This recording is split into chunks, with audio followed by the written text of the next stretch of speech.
So ayan, good morning guys. Medyo matagal din tayo din nakapag-upload, no? Kasi medyo busy sa buhay. Karoon tayo ng baby and all. Siyempre pandemic. Kaya ito ulit. Magbalik tayo. So after 3 years, ano na ba yung mga nabago dito sa unit natin, sa motor natin? Discuss natin konti. Then pakita ko sa inyo.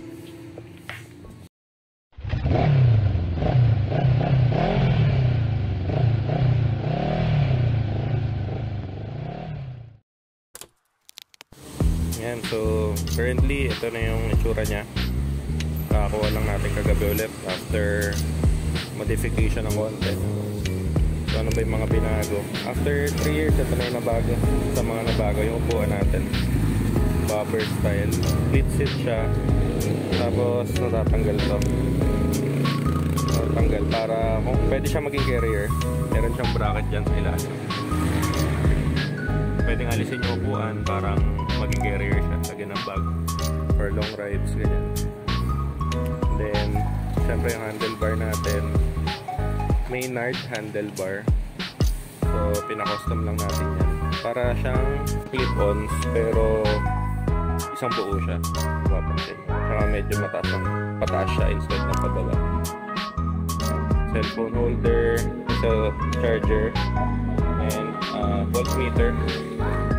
Shopee lang yan. And then ito yung grills natin. Tapos yan yung fender.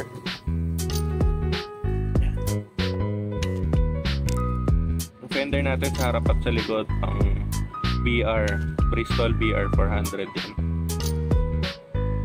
So medyo swak naman siya. Sa likod lang medyo minodify yung plate holder na stock para may kabit ulit.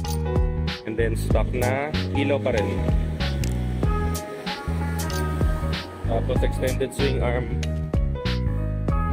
mahaba na siya. And then bagong chain, makapal konti kasi sa stock. Sensya na medyo marumi, hindi natin napapalinis recently. And then yun nga yung side mirror natin, sa gilid na siya, handlebar, and then leather grips.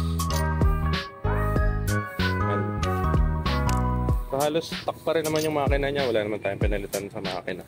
More on sa labas yung pinalitan natin. So medyo mukha na siya malaki compared dati, dahil dun sa pagka-extend ng swing arm. So ano sa tingin nyo yung mga next bumper din natin palitan?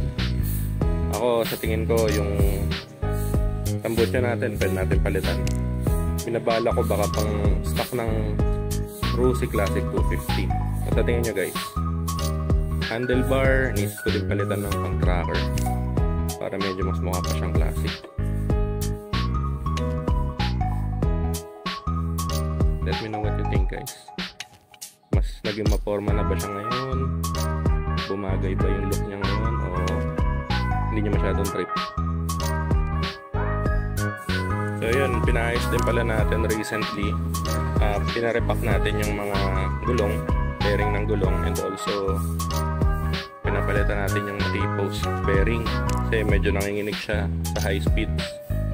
So ito pala, nakalimutan ko banggitin guys. Pinamodify natin yung shifter natin, pinalagyan ko sa likod. Kung bakit? Kasi pag ganitong nakaputing sapatos tayo,